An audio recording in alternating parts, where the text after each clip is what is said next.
आइए एक्शन को बढ़ाने के लिए तैयार है एक्सपर्ट्स और सोमवार की सुबह वक्त है पिक ऑफ द वीक का।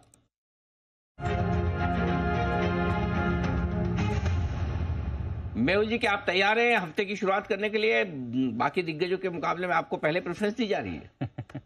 बिल्कुल Anil ji, good morning okay, Anil good ji. Morning. बताएं sir, pick of the week. Anil ji, आज की जो पिक ऑफ द वीक है वो है sell futures buy above 147।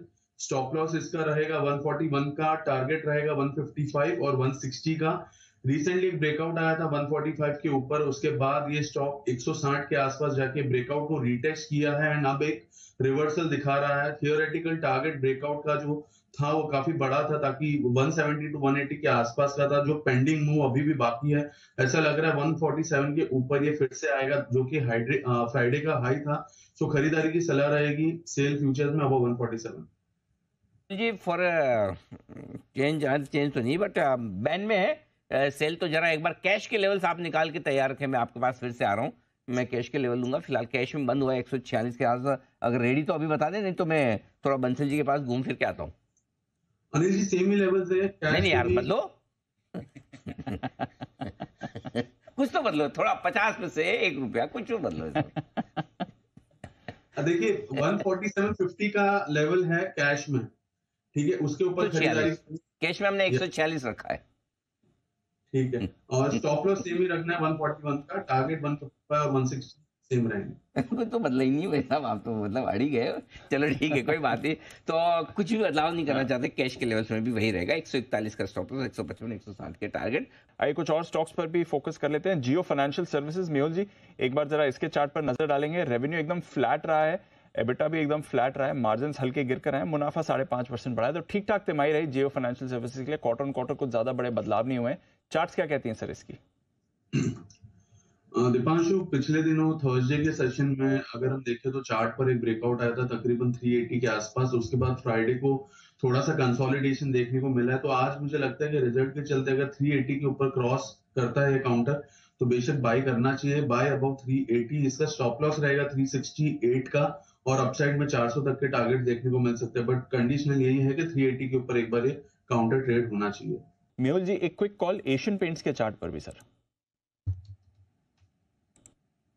Deepanshu, देखिए एशियन पेंट काफी ओवरसोल्ड हो चुका था और पिछले 1-1.5 महीने में कंसोलिडेट कर रहा है। नीचे एक स्ट्रॉन्ग बेस बना है 2760 के आसपास, वो ब्रेक नहीं हो रहा। तो जब तक वो ब्रेक नहीं होता तब तक ये काउंटर में कोई ज्यादा मेजर वीकनेस देखने को नहीं मिली। इनफैक्ट 2750 के स्टॉप लॉस से एक बार के लिए फ्रेश खरीदारी की जा सकती है, बिकॉज मल्टीपल बॉटम्स है वहां पर। अपसाइड में ज्यादा मोमेंटम नहीं लग रहा जब तक 2950 नहीं निकलता, बट 2950 के ऊपर एक अच्छी तेजी हमें 3100 तक की देखने को मिल सकती है। तो यहाँ पर रिस्क रिवॉर्ड काफी फेवरेबल है। स्ट्रिक्ट स्टॉप लॉस हमें लगाना है 2750 का, और किसी को चांस बाय करना है तो इस लेवल पर किया जा सकता है। बीटीएसटी के बिगुल का मेहुल कोठारी साहब हैं तैयार।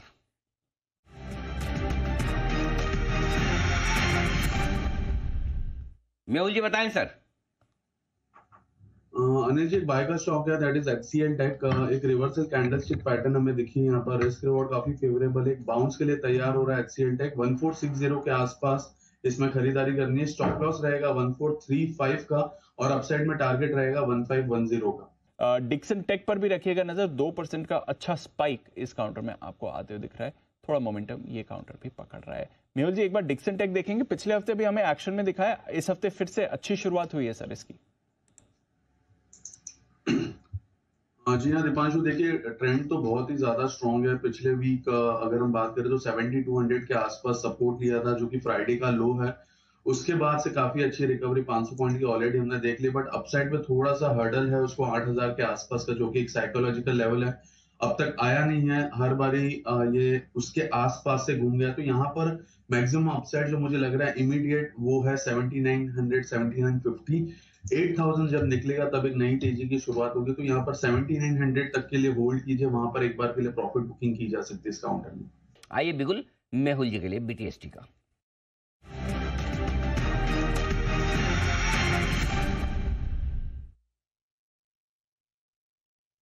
बताएं मेहुल जी।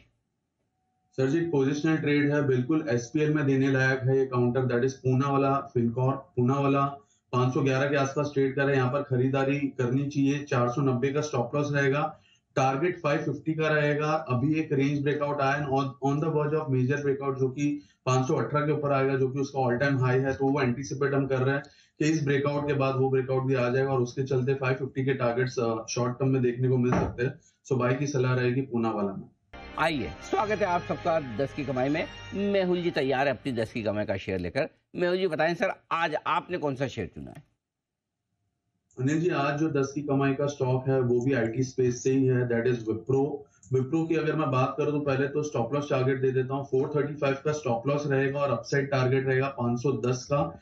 थोड़ा समय लग सकता है, 3-4 महीने लग सकते हैं, बट यहां से एक अच्छा रिवर्सल दिखाई दे रहा है। दिसंबर 2023 में ये रेंज ब्रेकआउट आया था 440 के आसपास, जिसके बाद काउंटर 550 तक 540 तक चला गया था। उस ब्रेकआउट को फिर से रिटेस्ट किया है, 200 दिन के मूविंग एवरेज को उसने रिस्पेक्ट किया और वहीं से ये घुमा है। तो रिस्क रिवॉर्ड काफी फेवरेबल है और मुझे लगता है कि आईटी स्पेस में थोड़ा बाउंस आ सकता है। सो विप्रो रहेगा 10 की कमाई का stock. Investment in security markets are subject to market risk. Read all the related documents carefully before investing. This data is from our research report coverage.